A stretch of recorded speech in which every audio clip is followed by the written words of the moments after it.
What if I told you that one man's vision reshaped the destiny of over 1 billion people? That his dreams led to both the rise of a nation and the suffering of millions? This isn't fiction. This is the story of Mao Zedong. Mao rose from humble beginnings to become the founding father of the People's Republic of China. His revolutionary zeal aimed to catapult China into a new era, but at what cost? The Great Leap Forward alone resulted in an estimated 30 to 45 million deaths due to famine and forced labor. The subsequent Cultural Revolution led to the persecution and deaths of up to 2 million more. Yet, despite this, Mao's image adorns currency, and his legacy is woven into China's national identity. How do we reconcile the visionary with the tyrant? Let's delve into the life and impact of Mao Zedong, a figure whose story is as complex as China's modern history itself. The making of a revolutionary. Born in 1893 in Shaoshan, Hunan Province, Mao Zedong was the son of a prosperous peasant farmer. His early education exposed him to classical Chinese texts, but he was also influenced by Western ideas of democracy and nationalism. The fall of the Qing dynasty in 1911 and the subsequent political turmoil ignited Mao's revolutionary fervor. He joined the Revolutionary Army briefly and later pursued education, eventually working as a librarian at Peking University, where he was introduced to Marxist ideology. Mao's rise and the Great Leap Forward. Mao Zedong's political ascent began with the co-founding of the Chinese Communist Party in 1921. Unlike traditional Marxists, Mao believed China's revolution would rise not from cities, but from its vast rural poor. He spent the 1920s and 30s leading guerrilla campaigns against both the ruling Kuomintang, KMT, and Japanese invaders. His turning point came in 1934 to 1935, during the Long March, a 9,000-kilometer retreat that saw the Communist Red Army battered but not broken. Of nearly 100,000 who set out, only a few thousand survived. Yet the ordeal solidified Mao's control over the party and became a symbol of revolutionary endurance. After World War II, civil war reignited, and in 1949, Mao stood atop Tiananmen Gate and declared the founding of the People's Republic of China. It was the beginning of communist rule and Mao's transformation from revolutionary to ruler. But his ambitions didn't stop there. In 1958, Mao launched the Great Leap Forward, a radical campaign to industrialize China at lightning speed. Communes replaced farms, and peasants were told to smelt steel in backyard furnaces. Bureaucrats exaggerated crop yields, leading to disastrous decisions. Expertise was ignored. Dissent was crushed. What followed was one of the deadliest man-made disasters in history. Between 1959 and 1961, 15 to 55 million people died from starvation and forced labor. Villages collapsed. Fields went untended. People ate bark, leaves, anything. Yet the state insisted everything was going according to plan. Despite the catastrophe, Mao retained power, protected by his cult-like status and control of the state. The same revolutionary energy that once built a nation had now begun to tear it apart. The Cultural Revolution, chaos in the name of purity. By the mid-1960s, Mao Zedong's grip on China had begun to slip. The catastrophic failure of the Great Leap Forward had shaken his image, and more pragmatic leaders like Liu Shaoqi and Deng Xiaoping were steering China in a different direction, toward recovery, stability, and reason. But Mao didn't want a return to normal. He wanted revolution. In 1966, he launched what would become one of the most traumatic upheavals in modern history, the Great Proletarian Cultural Revolution. His goal, at least in name, was to purge capitalist and traditional elements from Chinese society. In truth, it was a political power play, a way for Mao to destroy his rivals, reassert control, and reignite ideological fervor. He called on China's youth to lead the charge.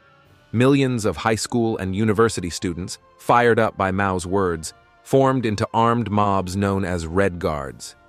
They ransacked temples, burned books, denounced teachers, and publicly humiliated intellectuals.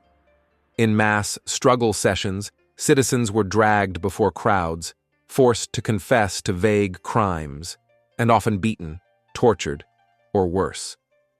In streets, classrooms, and public squares, people were made to kneel, wear dunce caps, and be shouted down by frenzied mobs. Entire families were torn apart by suspicion and fear. Historical relics were destroyed. Knowledge was treated like poison. Even high-ranking Communist Party officials were not spared. President Liu Shaoqi, once Mao's closest ally, was arrested, abused, and died in captivity, forgotten and broken. Over the next 10 years, China was consumed by chaos. Schools shut down, industry stalled, millions were sent to the countryside for re-education through labor. Some estimates suggest that over 2 million people died as a result of persecution, violence, and political purges. Through it all, Mao remained untouchable. His face adorned posters, money, and the iconic Little Red Book, which citizens carried like scripture. Questioning Mao wasn't just disobedience, it was treason. Death of a god, and the reckoning that followed. By the mid-1970s, Mao Zedong was aging and ailing, but his image still towered over China like a god. Millions still bowed to his portrait, carried his Little Red Book, and chanted his slogans in synchronized rhythm. But beneath the surface, the country was exhausted. After a decade of chaos under the Cultural Revolution, China's economy was in ruins. Its education system had collapsed. Families had been torn apart by forced denunciations, and an entire generation had grown up in ideological fervor, but without science, skills, or structure. In September 1976, Mao Zedong died at the age of 82. His death was met with orchestrated mourning across the nation, mass parades, weeping citizens, bowed heads under giant banners. But behind the grief was something else: uncertainty, fear, and for some, quiet relief. Mao's passing created a vacuum. Who would lead? And more importantly, who would clean up the wreckage? Almost immediately, the Gang of Four, a radical group led by Mao's widow Jiang Qing, tried to hold on to power. But they were quickly arrested and blamed for the worst excesses of the Cultural Revolution. It was a political maneuver, yes, but also a signal. The era of blind ideology was over. Into the void stepped a man Mao had once purged, Deng Xiaoping. Quiet, calculating, and determined to take China in a new direction. Under Deng's leadership, China would shift radically, away from Maoist economics toward pragmatism and market reform. He called it socialism with Chinese characteristics.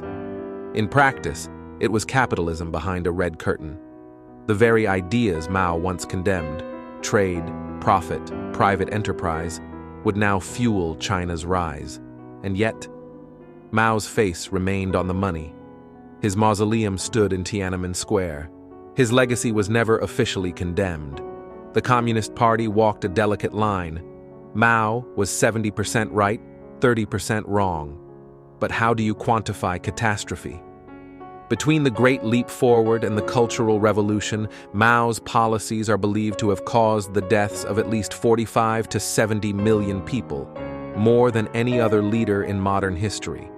And yet, to this day, he remains both a founding father and a figure of fear. He united a fractured nation, but at the cost of untold lives. He built a new China, but buried the old under its foundation. Mao Zedong didn't just shape a country, he redefined what power looked like and how dangerous it could become when placed in the hands of one man and one man alone. Decades later, the nation he left behind has become one of the most powerful on Earth. The cities rise, the trains fly, the people move forward, but his face still watches from above. Tiananmen still stands, And so does the question, what was the true cost of transformation? If this story made you think, like, share, and subscribe for more truths history tried to bury. And if there's a story you want next, drop it in the comments.